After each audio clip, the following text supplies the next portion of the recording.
So hello my dear lovelies, welcome back to my channel the English learner. आज की video में हम एक ऐसे ऐसे पर्सन के बारे में बात करने वाले हैं जो ऑफनी यानी कि हमेशा फेस करते थे एक सेंसरशिप को, यानी कि एक सेंसुअल इंस्टिंक्ट थे, मतलब काफ़ी ज़्यादा एक्सप्लिसिट भी थे अपनी बातों को कहने में।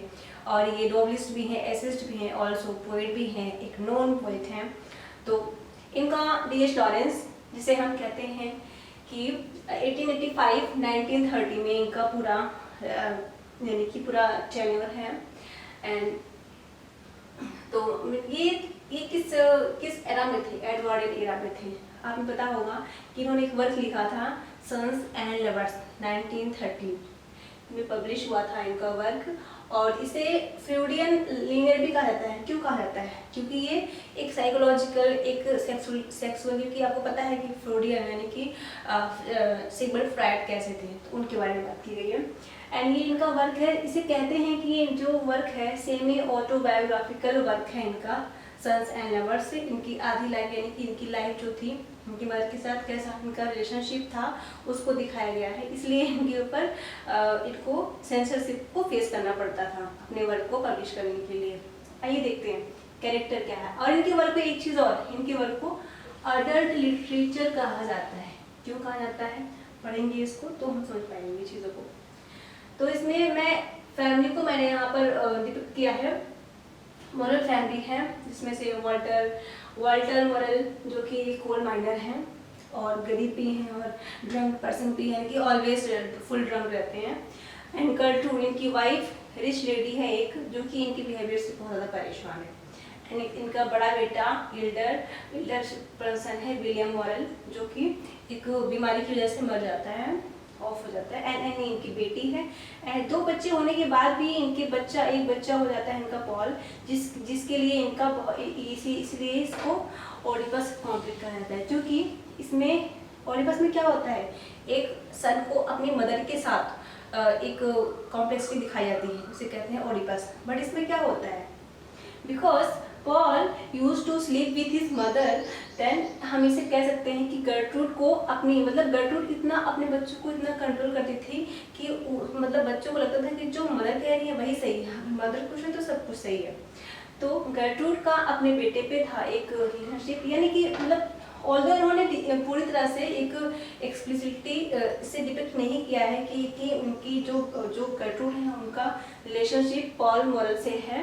बट हाँ, इतना ज़्यादा कंट्रोल करती थी अपने बेटे को, क्योंकि जब ये अपने लिए लड़की भी दिखता है, उसको लगता है कि मेरी मदर जैसी होनी चाहिए, अगर मदर से नहीं होगी तो मैं लड़की मुझे पसंद नहीं आएगी। बट क्या होता है, ये जो इसका बेटा है इसके साथ रिलेशन रहता है। अब ये जो इसको लड़की मिलती है विलियम लीवियस, एक अच्छी लड़की रहती है, इंटेलेक्चुअल भी रहती है, नॉलेजेबल भी रहती है और एक स्पिरिचुअल पर्सन भी रहती है। बट उसे वो लड़की पसंद नहीं आती, वो लड़की उसे पसंद आ जाती है अदर, यानी कि क्लैरा डेविस। क्लैरा डेविस एक सेक्सुअली एक डाइवर्सी लेडी है, जिसे प्रोस्टिट्यूट भी कहा गया है। ये डाइवर्सी लेडी है और ये बहुत ज़्यादा सेक्सुअल है, यानी कि उसका सिर्फ ये एक मोटिव रहता है कि मैं उसकी जो फिजिकल नीड्स हैं वो कैसे भी करके पूरी हो, तो उसे इसलिए इसको ये पसंद आती है। बट इसकी मदर बीमार हो जाती है जब भी, तो इसकी अपनी मदर की बहुत ज़्यादा ही केयर करता है, बट वो ऑफ हो जाती हैं। तो ये कंफ्यूज रहता है कि ये लड़की मेरे लिए सही है या ये सही है। और उससे इसकी मदर को मदर इसकी बहुत ज़्यादा ऑफेंस करती है इन चीज़ों को लेके कि ये किस लड़की के साथ जा रहा है, कौन सी लड़की इसको पसंद आ रही है। तो उसके लिए इसकी मदर इसको बहुत ज़्यादा ऑफेंस करती है, बहुत ज़्यादा गुस्सा करती है। बट एट द एंड क्या होता है, एट द एंड गर्ट्रूड भी मर जाती है, वाल्टर भी मर जाता है, इनका बेटा भी। ये लास्ट में ये लड़की किसके काम आती है, ना क्लैरा के साथ ये मैरिज करता है, ना ही ये विलियम के साथ मैरिज करता है। ये क्या होता है, ये अकेले ही पड़ जाता है। इसलिए इसको एक साइकोलॉजिकल एक ओडिपस कॉम्प्लेक्स का भी इसको नाम दिया गया है कि क्यों ऐसा होता है।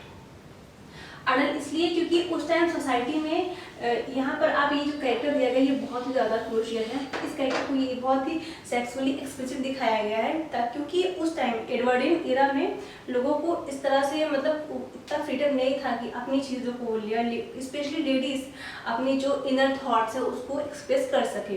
तो ये जो लेडी है ये अपने थॉट्स को क्लियरली इसके थ्रू लॉरेंस ने दिखाया है। बाकायदा किस तरह से उनके भी इनर थॉट्स होते हैं, यानी इनर मतलब इनर जो डिज़ायर होती है किस तरह से लेडीज़ के अंदर होती है, क्योंकि उस टाइम बाहर नहीं आता था।